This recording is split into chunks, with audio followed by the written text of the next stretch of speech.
আসসালামু আলাইকুম। Hello everyone, কেমন আছেন সবাই? আমি আছি আলহামদুলিল্লাহ ভালোই। আমি যেভাবে আমার খাবারের ভিডিও সাজানোর ট্রাই করি, একটু সুন্দর লাগানোর ট্রাই করি, সেটি আজকে আপনাদেরকে দেখাবো। এখন প্রায় রাত 10টা বাজছে। প্রথমে আমি আমার পছন্দের মতো একটা ফ্লাওয়ার ভাস নিয়ে নিয়েছি। এরপর আমি অনেকগুলো লুমিনাস স্টোন নিয়েছি। এরপর 2টা টিউলিপ ফ্লাওয়ার নিয়েছি। এবার এগুলোকে একটু সুন্দর মতো ডেকোরেট করে নিয়েছি। এরপর আমি খুব কিউট 2টো বাটারফ্লাই নিয়েছি। এগুলো লাইটিং বাটারফ্লাই, দেখুন। এগুলো কিন্তু ওয়ালে সাজালে খুব সুন্দর লাগে। এগুলোকেও আমি সুন্দর মতো একটু বসিয়ে দিচ্ছি। দেখতে কিন্তু খুবই কিউট। লাইট অফ করলে কেমন লাগে দেখুন। কিউট না?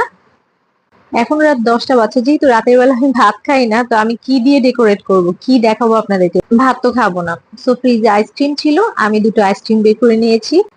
দুটোর মধ্যে আমি কোন আইসক্রিম সিলেক্ট করেছি, চকবার খাবো না। ভাত খাওয়া কিন্তু আমি রাতে অফ করেছি ডায়েটিং এর জন্য না, আমার অ্যাসিডিটি প্রবলেম, তাই আমি রাতে ভাত খেতে পারি না।